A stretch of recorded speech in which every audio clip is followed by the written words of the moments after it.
Hello friends, welcome to our new class.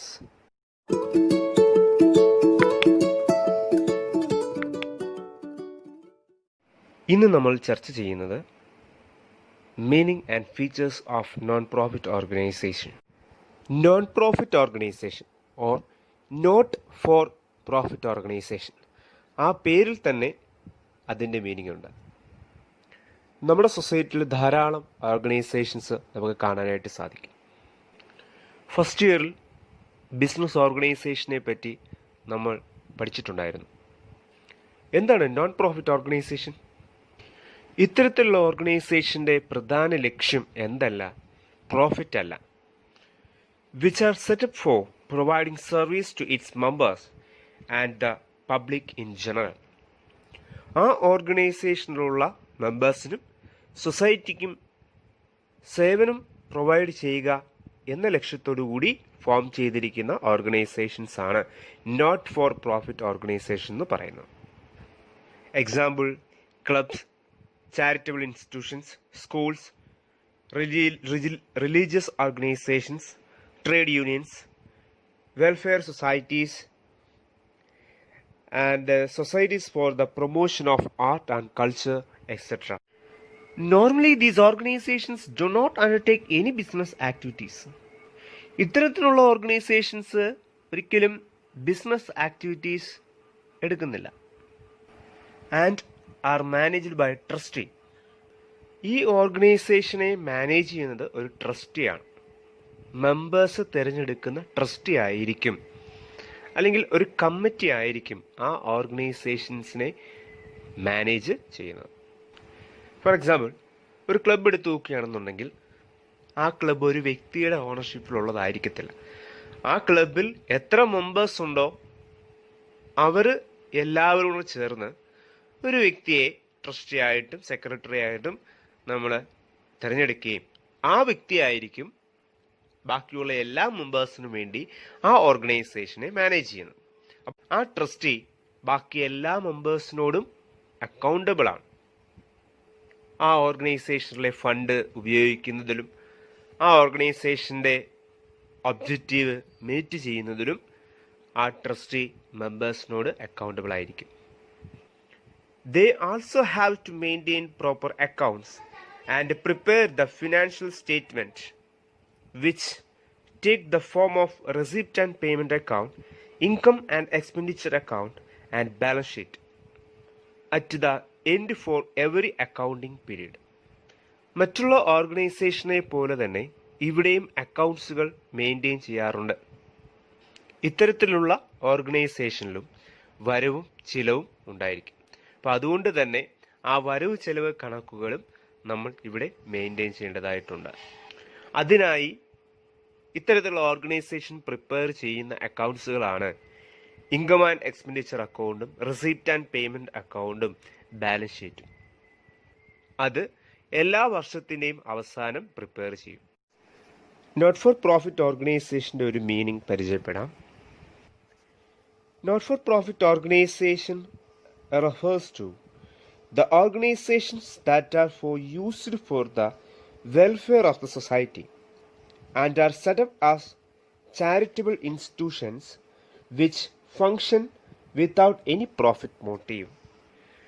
യാതൊരു സാമ്പത്തിക ലാഭവും പ്രതീക്ഷിക്കാതെ സമൂഹത്തിന് സേവനം നൽകുക എന്ന ലക്ഷ്യത്തോടു കൂടി ചാരിറ്റബിൾ ഇൻസ്റ്റിറ്റ്യൂഷൻസായി സെറ്റപ്പ് ചെയ്തിട്ടുള്ള ഓർഗനൈസേഷൻസ് ആണ് not for profit organisation. Then ഇനി നമുക്കിതിൻ്റെ ഫീച്ചേഴ്സ് പരിചയപ്പെടാം.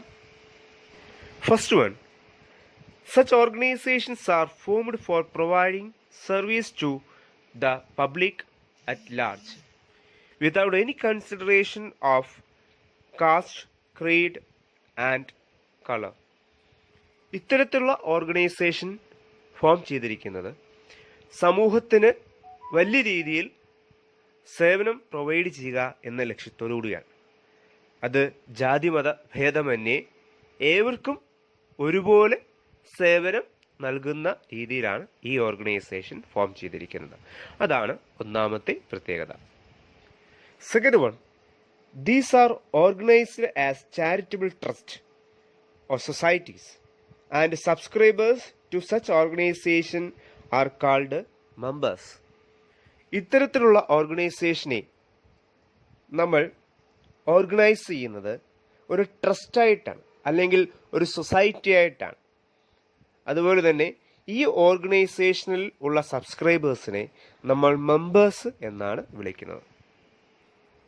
Third one, their affairs are usually managed by a managing or executive committee elected by its members.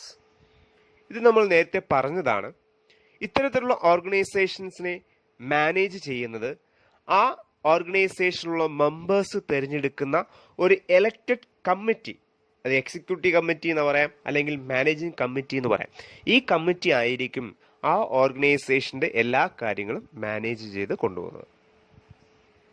നാലാമത്തെ പ്രത്യേകത, the main source of income of such organisations are subscriptions from the members, donations, legacies, grant in aid, income from investments etcetera. ഈ ഓർഗനൈസേഷൻ്റെ പ്രധാന വരുമാനങ്ങൾ എവിടെ നിന്നെല്ലാമാണ്? Subscriptions from members, മെമ്പേഴ്സിൻ്റെ കയ്യിൽ നിന്ന് കിട്ടുന്ന മാസവരി. ഓരോ മാസവും മെമ്പേഴ്സിൽ നിന്നും ഒരു നിശ്ചിത തുക ഈ ഓർഗനൈസേഷൻ ഈടാക്കാറുണ്ട്. അതാണ് subscription from members. Donations, then legacies, ചിലർ ഇഷ്ടദാനം ഇത്തരത്തിലുള്ള ഓർഗനൈസേഷനിലേക്ക് എഴുതി വെക്കാറുണ്ട്. അതിനെയാണ് ലെഗസീസ് എന്ന് നമ്മൾ പറയുന്നത്. ഗ്രാൻഡ് ഇൻ എയ്ഡ്, ഗവൺമെൻറ്റിൽ നിന്നൊക്കെ നമുക്ക് ഇത്തരത്തിലുള്ള ഓർഗനൈസേഷൻസിന് ഗ്രാൻഡ് കിട്ടാറുണ്ട്. അതും ഈ ഓർഗനൈസേഷൻ്റെ ഒരു വരുമാനമാണ്. ഇൻകം ഫ്രം ഇൻവെസ്റ്റ്മെൻറ്റ്, ഈ ഓർഗനൈസേഷന് എവിടെയെങ്കിലും ഒരു ഇൻവെസ്റ്റ്മെൻ്റ് ഉണ്ട്, ഇപ്പോൾ ബാങ്കിൽ ഡെപ്പോസിറ്റ് ഉണ്ടെങ്കിൽ അതിൽ നിന്ന് കിട്ടുന്ന ഇൻകം, ഇതെല്ലാം ഇത്തരത്തിലുള്ള ഓർഗനൈസേഷൻ്റെ പ്രധാനപ്പെട്ട സോഴ്സ് ഓഫ് ഇൻകം ആണ്. Fund raised by such organisations through various sources are credited to capital fund or general fund. അപ്പോൾ ഈ ഓർഗനൈസേഷൻ പല സോഴ്സുകളിൽ നിന്നും റേസ് ചെയ്യുന്ന ഫണ്ടുകൾ capital fund or general fund എന്ന അക്കൗണ്ടിലായിരിക്കും ഇത് ക്രെഡിറ്റ് ചെയ്യുന്നത്.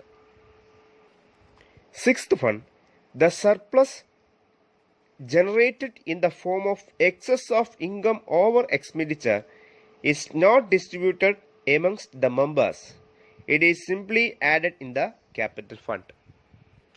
ആ ഓർഗനൈസേഷൻ്റെ ഇൻകവും എക്സ്പെൻഡിച്ചറും തമ്മിൽ കമ്പയർ ചെയ്യുമ്പോൾ എക്സ്പെൻഡിച്ചർ കുറവും ഇൻകം കൂടുതലും ആണെങ്കിൽ അത് എത്രയാണോ കൂടുതൽ അതിനെ നമ്മൾ സർപ്ലസ് എന്നാണ് പറയുന്നത്. ഈ സർപ്ലസ്, ഈ അധിക തുക ഒരിക്കലും മെമ്പേഴ്സിന് നമ്മൾ വീതിച്ചു കൊടുക്കുന്നില്ല, അത് ഇങ്ങോട്ട് ആഡ് ചെയ്യത്തേ ഉള്ളൂ. ക്യാപിറ്റൽ ഫണ്ട് എന്ന് പറയുന്ന ആ ഒരു അക്കൗണ്ടിലോട്ട് ആഡ് ചെയ്യത്തേ ഉള്ളൂ.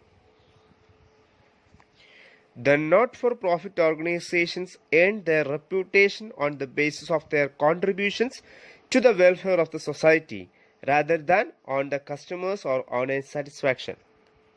ഒരു നോട്ട് ഫോർ പ്രോഫിറ്റ് ഓർഗനൈസേഷൻ്റെ റെപ്യൂട്ടേഷൻ എപ്പോഴാണ് വർദ്ധിക്കുന്നത്? ആ ഓർഗനൈസേഷൻ എങ്ങനെ സൊസൈറ്റിക്ക്, ഏത് രീതിയിൽ സൊസൈറ്റിക്ക് സേവനം പ്രൊവൈഡ് ചെയ്യുന്നു, അതിൻ്റെ അടിസ്ഥാനത്തിലാണ് ആ നോട്ട് ഫോർ പ്രോഫിറ്റ് ഓർഗനൈസേഷൻ്റെ സൽപ്പേര് വർദ്ധിക്കുന്നത്. അല്ലാതെ എന്തല്ല, ഓണേഴ്സിൻ്റെ സാറ്റിസ്ഫാക്ഷനോ അല്ലെങ്കിൽ കസ്റ്റമേഴ്സിൻ്റെ സാറ്റിസ്ഫാക്ഷൻ്റെ അടിസ്ഥാനത്തിൽ അല്ല ഇവിടെ റെപ്യൂട്ടേഷൻ വർദ്ധിക്കുന്നത്. Accounting information provided by such organisations is meant for the present and potential contributors and to meet the statutory requirement. മറ്റുള്ള ഓർഗനൈസേഷൻസിനെ പോലെ തന്നെ ഈ ഓർഗനൈസേഷൻസിൻ്റെയും അക്കൗണ്ട്സുകൾ നമ്മൾ മെയിൻറ്റെയിൻ ചെയ്യാറുണ്ട്. അത് സ്റ്റാറ്റ്യൂട്ടറി റിക്വയർമെൻറ്റ് പ്രകാരം തന്നെയാണ് ഇവിടെ ഈ ഓർഗനൈസേഷൻ്റെ അക്കൗണ്ട്സും നമ്മൾ മെയിൻറ്റെയിൻ ചെയ്യാറുള്ളത്. ഇത്രയുമാണ് നോട്ട് ഫോർ പ്രോഫിറ്റ് ഓർഗനൈസേഷൻ്റെ ഫീച്ചേഴ്സായിട്ട് പറയുന്നത്. ഇത് എക്സാമിന് 8 മാർക്കിന് ഉള്ള ഒരു ചോദ്യമാണ്. ഈ ക്ലാസ് നിങ്ങൾക്ക് ഇഷ്ടമായിട്ടുണ്ടെങ്കിൽ ഈ ചാനൽ സബ്സ്ക്രൈബ് ചെയ്യാൻ മറക്കരുത്. Thank you.